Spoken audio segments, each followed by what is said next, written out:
and the kid Guys. instantly started pointing at everything. His story is insane. A man walked in Also, this is what you do to my videos. This. with his son while I was This is working what the you counter do. at the movie The hearts. And yeah, we're gonna be watching. Yeah. theater, Yeah. and the kid instantly started pointing at everything behind. A man walked in with his son while I was working the counter at the movie theater, and the kid instantly started pointing at everything behind the glass. Daddy, it's my birthday. I want the big popcorn, the chicken nuggets combo, and 2 drinks so we don't have to share. The dad smiled and ordered everything. But when I said $37, his smile instantly faded. He opened his wallet and I saw him count. He only had 20. He quietly muttered, "I'm a failure," under his breath, then started putting things back. The large popcorn became a small. The 2 drinks became 1. The kid's combo was gone completely. His son watched each item get taken off, and his little face fell, but he didn't say a word because he clearly understood. The dad paid the 20, and I watched them walk in with their 1 small popcorn and 1 drink. I looked down at the kid's combo on my counter, then pulled $17 out of my wallet and put it in the register. I grabbed the kid's combo, the large popcorn, and the 2nd drink, and walked into the theater. I found them right as the movie was starting, and the dad was pouring popcorn into his son's hands, so the kid would get more. I set everything on their armrest. "This one's on the house, for the birthday boy." The dad looked up at me, and his eyes filled with tears. He didn't say a word, but I knew that's because if he spoke, he'd start crying immediately. His son screamed, "Daddy, look, chicken nuggets!" I smiled and walked back, but when I walked out, my manager stopped me. "Why did you do that?" I replied, "Because it was only $17 and made the kid's birthday special." He counted the money in the register. "Fine, but that's $17 that could have gone in your wallet." He probably pretended to be broke just so you'd do that. I just shrugged, but after the movie, the dad quickly slid me a folded napkin while walking out. I opened it, and it said, "I lost my job last month. My son's mom left. This is the first time I've taken him anywhere since. Thank you for making it feel like things might be okay. Michael." I put the napkin in my wallet where the $17 was and smiled, because sometimes even a little help can go further than you could ever imagine. A man walked in with his son while I was Dude. That's so great. Good.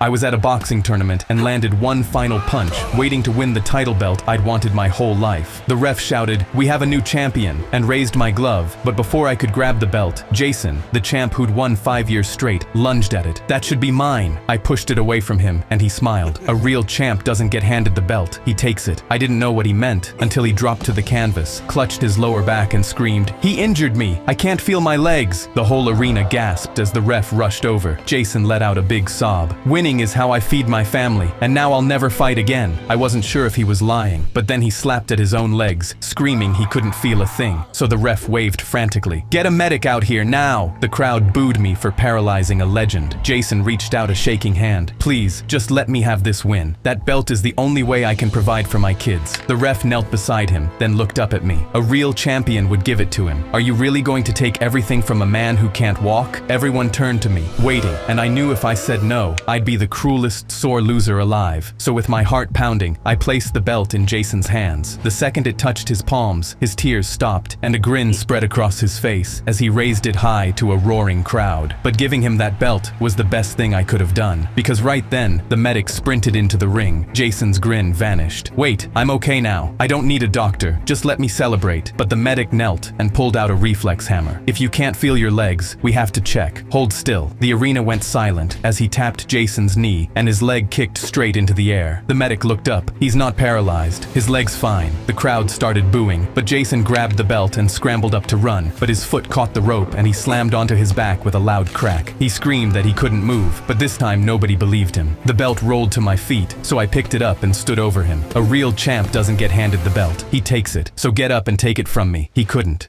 I was at a boxing tournament and landed 1 What the heck? Are these stories real? Because if they are, I would definitely come to that place. Come to where that happened. Wait, his story's live? Face reveal? No. Hey, stop eating. So what video? This way? My big brother Eli and I played Jinx every day, and he'd managed to convince me that getting jinxed meant I actually lost the ability to use my voice. I'd put my hands together for him to unjinx me so I could speak again, but he'd just laugh and walk away, leaving me in silence for hours. But then one day Eli jinxed me and ran upstairs, and that's when I heard something behind me. An intruder was climbing in through our window. He dropped onto our carpet, and my whole body froze with fear. I wanted to yell for Dad, but my lips stayed shut because I knew the jinx wouldn't let me speak. The man put Dad's watch in his bag, then saw me sitting frozen. He raised a finger to his lips, then grinned. "Oh, you're mute. That makes this even easier." He turned and took Dad's ID from his wallet for ransom. My lips trembled as I tried to work up the courage to scream despite the jinx, but my vocal cords locked up when I opened my mouth. That's when Eli's voice came down the stairs. "You still frozen down there, lil bro?" He was laughing, knowing I couldn't say yes. I was terrified, but the man's eyes instantly went to the stairs. He smiled. "So that kid there can speak? Let me go say hi to him." He started heading up towards Eli and my dad. I knew I had to try, so I took a deep breath and opened my mouth, but no sound came out. I tried again, but the man just gripped the railing and kept walking, so I clenched my fists as my face turned red. "Dad, there's a robber in the house!" Instantly, feet slammed above me, and Dad ran to the staircase holding his pistol. The man instantly dropped his bag and ran down, flying past me and out the window. Dad ran down with Eli behind him, while I sat there trembling. I instantly grabbed Eli's arm, my voice shaking. I beat it, Eli. The man was in our house for a few minutes, but I was jinxed and couldn't scream for help. But then I tried really hard and it worked. I broke the jinx. Eli's mouth instantly opened. He stared at me with these wide, shocked eyes, then pulled me into his chest. "Yes, little brother, you beat it. I'm so proud of you." He let me have my moment. My big brother Eli and I... Dude, he actually fought Jinx. Didn't, like, Jinx meant that you can't speak. That's crazy. And when he pulled out the gun, that was crazy. When his dad pulled out the gun,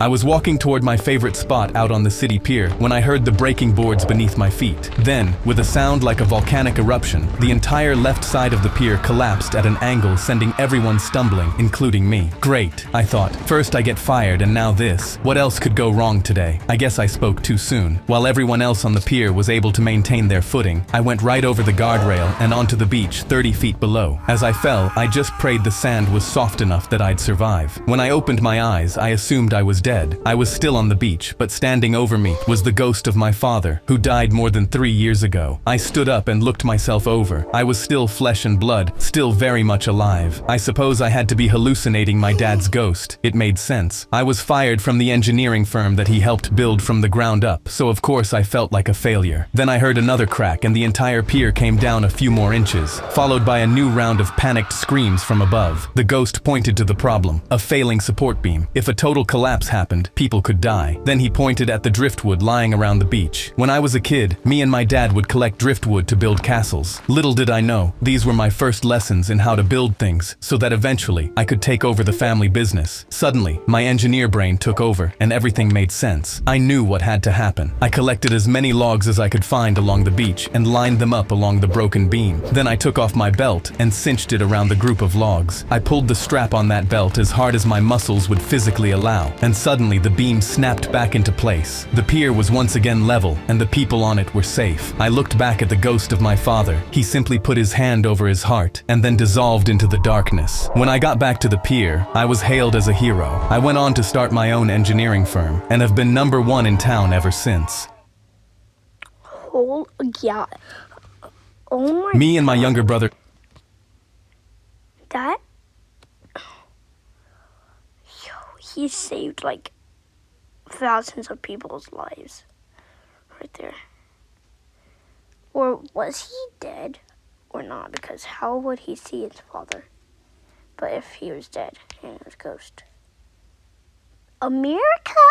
Sam used to play Operation for hours. We'd play it when Mom told us to do homework and play it in our bedroom at night. And if we ever messed up and clipped the edge, the board buzzed loudly, and Mom would storm in and catch us. Our hands had to become precise and steady just so we could play. Our family were on a road trip when the truck clipped us. Our car tumbled through the air and we rolled, landing on our side. Me and my mom thankfully only had minor cuts. But when we got out, Sam was on the road not moving. He'd fallen out while the car was rolling, and his face, neck, and arms were all embedded with shards of glass. He was crying and screaming in pain, and every breath he took What's that pink stuff? Or is that just blood? Because I know blood isn't pink. It's red. Yo? Drove the shards deeper into his skin. I realized some were dangerously close to his arteries. The ambulance was 30 minutes away because we were out in the desert, and I knew we needed to get the glass out of him, ASAP. I opened the first aid kit from the trunk and pulled out tweezers, walking over to Sam with shaking legs but steady hands. This is just like Operation, I told myself. I knelt down, and Sam's eyes were wide and terrified, but he nodded bravely. I placed the tweezers to a shard of glass at his shoulder, but that's when Mom yanked the tweezers from me. "Stop it! You're not a doctor!" The force lodged the shard deeper, and Sam screamed in pain. "Look what you did," she said. "We're waiting for a doctor." But that's when Sam spoke through his tears. "Please, Mom, let him do it. It's just like Operation. We play it all the time, and you never catch us. Please trust him." Mom's face softened. I could tell she was terrified, but she gave me the tweezers and closed her eyes. Sam nodded, and I slowly pulled a shard from his shoulder, then one from his wrist. I was sweating, and my heart pounded, but my hands stayed steady due to the thousands of hours of operation. Another shard came out, then another. I didn't clip Sam once, and Mom's jaw dropped. I placed my tweezers on a shard of glass near Sam's neck, near the carotid artery. He nodded, and I slowly pulled it out. The most dangerous shard was gone. By the time the ambulance came, every shard was out of Sam's body, and in a pile beside us. As I got the last one out, my hands started shaking uncontrollably. I'd kept them steady for just long enough, but now my body was in shock. But Sam reached out and held them until they stopped trembling. "Hey, big brother, you just played Operation, and I didn't buzz once. You won." I laughed and calmed down, hugging Sam tight. Me and my younger brother Sam, You just have to play Operation now. You just have to play it. Like, just put on the TV, put on my channel, and then also play Operation, and then you're good. You could save your brother's life. I walked out onto the stage in front of 300 people, sat down at the piano, and took the deepest breath of my life. I looked up at the only seat in the room that was empty. It was my grandma's. She'd sat in the third row for every recital since I was 4, in the same brown coat, with the same little wave when our eyes met from the stage. Tonight she was supposed to be there too. She'd circled the date on her kitchen calendar the day they printed the program. She'd be waiting in her car at 6 in the morning, every Saturday, ready to drive me into the city for lessons. She'd hum along to whatever was on the radio, off key, and pretend not to hear me beg her to stop. I missed practice for the first time when she didn't wake up and gave the world her last breath. The song in front of me was 6 months of pencil and erasing and starting over, the only thank you I had left to give her. I closed my eyes and I began.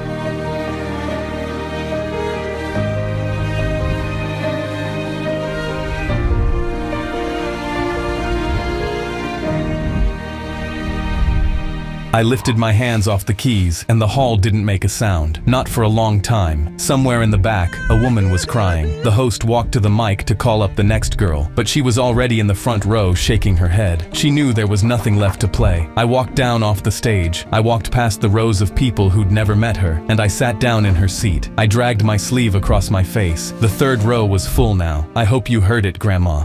I walked out onto the stage. Yo, that's just sad. That's just like so sad. Oh my god. Holy. Because like my neighbor keeps getting so many. My friend slid me a piece of paper with My neighbor keeps getting. My friend slid me a piece of paper with the words, "Say moist," written down, and I instantly jumped back in fear. I'd hated the word moist my whole life, and Jack always made fun of me for it. "Dude, why are you being so moist right now?" Jack laughed, and I covered my ears and screamed, "Shut up," so loud the whole cafeteria turned. "I'm gonna make you say moist one day, dude." I threw my fork at him. I'm never saying that word. But that evening, I was at Jack's house by his backyard pool. I was walking along the edge when Suddenly, my foot slipped and I fell straight in. The water swallowed me, and I instantly started panicking because I couldn't swim. I thrashed hard and screamed for Jack to help me, and that's when his face lit up. I will, but only if you say moist. My chest went cold because I couldn't say that word. I splashed as water went up my nose and yelled, "I'm not saying it. Now help me, I'm gonna die." The water filled my mouth and I choked, but Jack just crossed his arms. "Then I guess you're dead, moist boy." He kept repeating, "Say the word moist boy," and I cried, trying to cover my ears. I can't say it. I can't say that word. But that's when my head went under and everything went quiet. I saw Jack still standing at the ledge through the water just as my vision blurred. The word moist tried to leave my lips, but the water stopped it. That's when I felt something. Jack was pulling me out. He dove in and dragged me onto the ledge. I lay there, my vision returning as I coughed up water. He looked at me. "Dude, why didn't you say moist?" I covered my ears. "Dude, shut up." My friend slid me a piece of... A woman walked into my cafe. Why does this remind me of the small one in It's Too Small and It's Too Big? And ordered a small coffee, but her boyfriend immediately cut in front of her and crossed his arms. "She'll be having a large. Don't listen to her." I glanced between them and said, "So what size?" The woman nodded. "A small, please," but he instantly slammed his hands on the counter. I said she'll take a large. I speak for her. He turned to her with a clenched jaw. "The large costs 20 cents more than the small. I'm not wasting money." I could see her lips trembling. "But honey, I only want..." "No!" He yelled at her so loud, the whole cafe went silent. He ripped her handbag off her shoulder and slapped her credit card in front of me. "Charge her for a large." I picked up the card. "Ma'am, would you like the small?" She started to answer, but he leaned over the counter. "Don't ask her. She's too stupid to know what she wants. She'll take a large, not a small. Isn't that right?" He turned to her with these manic, threatening eyes. That's when I looked right at him and cleared my throat. "Is this a consistent thing in your relationship? She tells you it's obviously small, while you scream and insist it's large." The whole cafe cracked up immediately. His face went red with embarrassment, as even she started giggling and clamping her hand over her mouth. He turned and stormed out, and I grabbed a small cup and started pouring. A woman walked... What the? I knew it. I knew it.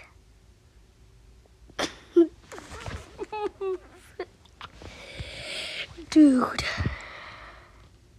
That's crazy. Circle. What? The manager dropped my 5-year-old blender straight in the trash can behind the returns counter. "We don't take garbage back, and we don't serve scammers." The whole line went quiet, and the couple behind me pulled their cart back like I was contagious. I lifted my blender back out of his trash by the rubber band on its lid and pointed at the letters 12 feet over his head. "Your own sign says you never say no to returns. That sign isn't for people with a face like yours. This thing is obviously old and used." He snapped his fingers, and security carried me out with my blender hugged to my chest. The manager pointed at me from the doorway. "I got your face now. Every cashier in here is gonna know that face." I picked myself up off the concrete and walked to the hardware store with a plan. The next morning, I came back in the middle of their anniversary sale because I wanted the aisles packed. I carried a ladder under one arm, a paint can in the other, and my rusted 5-year-old blender in my backpack. I walked past the returns counter, and a cashier froze mid-scan, so the manager had kept his word. She knew my face on sight. But I still set my ladder up under the sign, climbed and started painting, matching the font so clean nobody could tell the difference. She waved over a worker in a vest, and he stopped at the foot of my ladder. "Sir, what are you doing?" I kept my brush moving. "Sign maintenance." He squinted up at the wet letters with his radio halfway to his mouth. "Nobody told me about this. They never tell you guys anything." He walked off, but the cashier already had the store phone at her ear, so I quit being careful and painted faster. I finished the last letter as the manager came sprinting down the aisle, and the whole anniversary crowd read it with him. "We never say no," with a fresh little asterisk, and underneath in the same perfect print, "Unless we don't like your face." "Get down. You can't put that on my wall." I sat back on the top rung. "Why not? You said it yesterday." I just wrote it down. A lady with a heaping sale cart pointed up at the wall. "If that new sign's a fact, I'm returning every single thing in this cart." The murmur ran down the sale line, and the phones came up. He went pale at the prospect of losing all his customers. "Fine, I'll take the blender. Just get down." I climbed down slow, pulled the blender from my backpack, and set it on his counter, rubber band and all, and he picked it up to scan it with the same 2 fingers. The refund came out to $11, and the paint had cost me $30. Worth it. The manager dropped my 5-year-old blender. Dude. Oh my god. Look at the likes too. Anyways, if you want to see her story next, go to my channel and watch it. Yeah. So, goodbye.